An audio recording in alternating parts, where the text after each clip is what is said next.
All right, I guess we're good to go, guys? Yeah, we're good. Okay.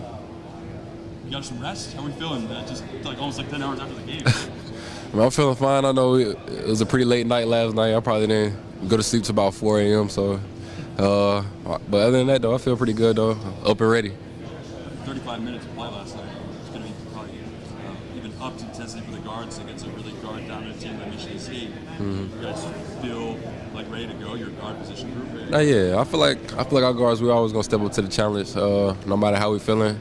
And I feel like the beauty of our team is just our depth. So we always we count on each other to have each other's back, man. So that's why I feel about the team. What's the early read on the matchup against Michigan State's guards? Honestly, like Jason Atkins, some elite scorers. We just gotta. I know we're gonna have a good game plan going into the game. So so basically just follow the game plan, and we should be good. What's practice like today for you guys? Honestly, most likely probably just a lot of shots, and then probably going through some of their stuff. Just walk through, watching film probably a little bit. So yeah, that's probably what we do. I didn't ask you about this last night, but behind the back, later. You ever done anything like that in a game before? I mean, I did that when I was younger, but it's been some years since I did that. So crazy thing about it, I didn't even mean to do that. It just kind of instinctively kind of happened. So yeah, that's kind of how that happened. Denver, obviously, backcourt matchup tomorrow is going to be really big. When you guys have won these close defensive battles, low-scoring games, like Houston, Tennessee, teams like that, what have been some of the keys to coming out on top in those games? Man, honestly, we just hang our hats on our defense. We just let our defense dictate our offense, and I feel like that's the main reason why we're so successful, just because when we lock in on defense, we kind of just let everything else take care of itself. And that's why I feel like that's what helped us get over the hump last night. How much do you take it upon yourself to relish the matchup of going against their best backcourt guy? I mean, yeah, it's like my personal challenge, just because like I just don't like being scored on. So it just kind of makes me take more pride in my defense a little bit. And then plus, like, just growing up, both my parents actually was defensive minded, and that's kind of how I was brought up. So that's probably that kind of what feeds into that too as well. But you can still get buckets? Oh, for sure. That's a given. Give us an early scout report on what you see against Michigan State. Oh, they got some talented guards. Really athletic. Some like to go down, get downhill a lot. So I'm pretty sure our coaches they'll come up with a great game plan just for that. When y'all made that run last night, it never seemed like it was actually a run with the funnel.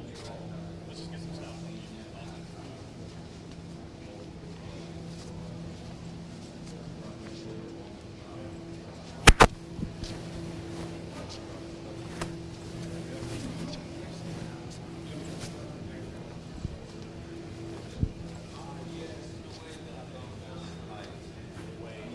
We won Maui. We had a chance to play at Duke. We beat Houston. I couldn't predict this. No. Right. So how has it worked out? I remember you telling me that it's a little slow. Yeah. What was the effort involved in figuring it? Yeah, that's all. It was just effort. You know, we played 2-on-2 a whole lot over the summer, just getting that chemistry, because the BP kind of refused to play us together the whole summer. And so we decided we were going to get on our own, and we just decided we were going to play the whole team 2-on-2, and we never lost. Well, how has two bigs worked out? Yeah.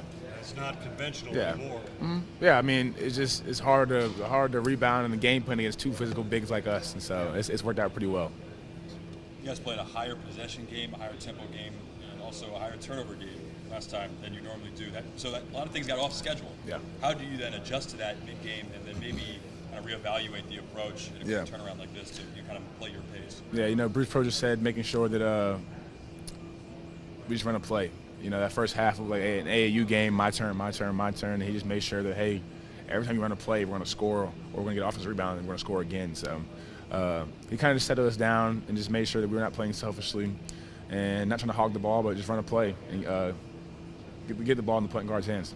Talking to a few guys about Kobe Carr, how he's a lob threat. You're going to have to really defend those alleys and everything else comes with a dunker. You're maybe the last line of defense in the center. What's that approach defensively? Yeah, man, just protecting the court, really protecting the rim, and just having fun while doing it. It's going to be a great battle. What makes Michigan State a dangerous team on I think Michigan State, the dangerous team is Tom Izzo. It's hard to beat Tom Izzo, legendary coach, Hall of Fame coach, and so it's going to be very cool to kind of compete against him. It's my first time, and I'm excited to see what it entails. Have you ever crossed paths with him in the past? Yeah, he will not remember this, but I used to be a ball boy at the Peach Jam in North Augusta, and I used to, like I said, pretty much wipe the floor for a wet spot or whatever, and I used to sit where the coaches would sit. And so when I was about in 4th grade, 5th grade, Tom Izzo sat by me 3 days straight, and so we were yapping it up, but obviously he has no recollection of that. That was 20 years ago, so yeah, that's it. How much of a factor is having a big crowd presence on Friday night and this Sunday as well? It's going to be a huge factor for us because obviously we feel off the crowd, but at the end of the day, this is a win-or-go-home situation. We could be playing in Alaska for all I care. We need to go out there and compete. Wearing orange.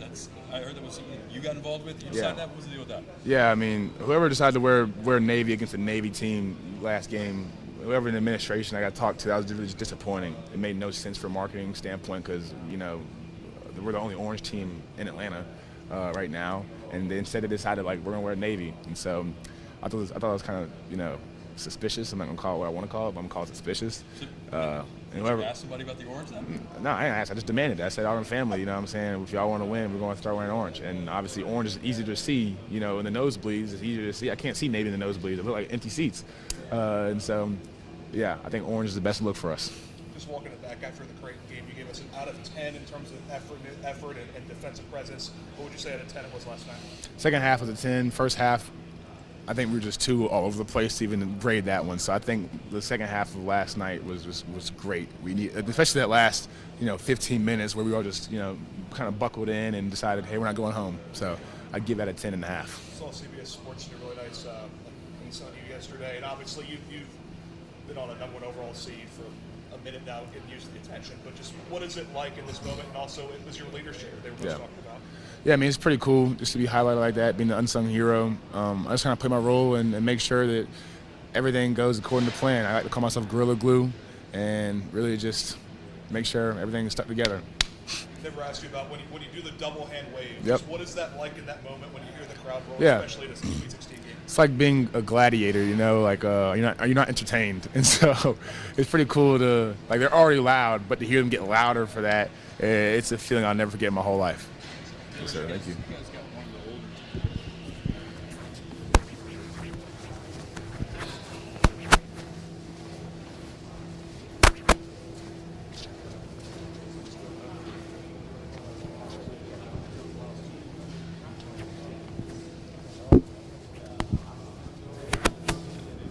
Coming here, that could be a possibility in our lineup. So, it was just huge for it to work out, and I think it's been very successful for us. On that note, with Dylan, you don't put him on Danny Wolf. He didn't score for the rest of the game.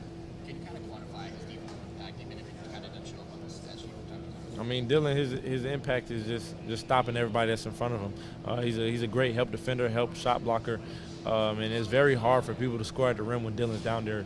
And I think he just takes our defense up a whole nother notch that we needed, and that's something that I wanted to play with coming into Auburn.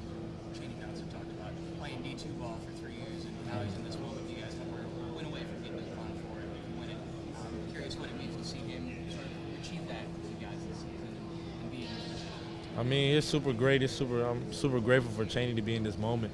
This is a moment that we all dream of as kids, and just to finally be here in Atlanta, close to his home. He's from Alabama, so it's not that far. So, this is just a moment that everybody dreams of, and I'm happy Cheney is capitalizing on his moment. Do you feel like you guys' depth is a little bit underrated? Like we look at Michigan State, sort of a team where it's like strength in numbers, mm-hmm. guy rotation. They get a lot of attention for that. Do you feel like you guys are almost underrated with the depth that you have? I don't think we're underrated. I think we have the best depth in the country. Like I said, any given night it could be anybody's day, and that's somebody starting or somebody off the bench. And I think that's just a testament of how hard everybody works on this team. I know you've been asked about it before, but being growing up close to here, and obviously you played this arena even earlier this year, but just the opportunity to play in the arena in which your favorite NBA team played growing up. Just what is it like? It's just a big full circle moment for me. Just to play in the State Farm Arena, what used to be Phillips Arena, and be able to play in the Sweet 16 Elite Eight game, and be a part of it, and have a chance to go to the Final Four. It just means a lot for me, and having my whole family here watching me play. It just means a lot for me. 24 hours out, thoughts of the backcourt matchup? I think our guards have to be better than their guards. We got to make them uncomfortable, make their looks a lot harder than what they got versus Ole Miss, and really just kind of speed them up and get back in transition. Starting the season more kind of on the bench, but Jace Richardson has become Michigan State's best player these past few months. I'm curious what you see in film on him and how he's been able to play these past few games. He's a good player. I mean, he's a basketball player like everybody else. So I think our job is just to make him uncomfortable, make his looks uncomfortable, like the rest of the guards, like Akins and Fears and Holloman coming off the bench. We just got to make them uncomfortable so they can't get into their stuff. Do you have a message for the Auburn fans that will be in State Farm Arena tomorrow? Man, War Eagle, I appreciate y'all. It was a home game the other day. Let's make it a home game Sunday and go to the Final Four. Shooter's mentality. Second half, I think it was a midway point, maybe about 8 minutes or so. You miss one in the corner, and 2 plays later, you get a look. Denver slings one over to the corner. You step into that shot. What is the shooter's mentality? What's that look like, especially as you're trying to claw back into a game? Right. I think I'm the most confident guy in America with my shot and my scoring ability. So regardless if I go 1 for 10, 0 for 10, 10 for 10, I'm gonna shoot that shot like I've shot it all year. So I mean, in basketball is not just about scoring and making shots. You got to defend and impact winning in other ways, and I think that's something that I really did last game, even though my shot wasn't falling. So Sunday I'm gonna come out with the same mentality, play my game and make the shots that I normally make.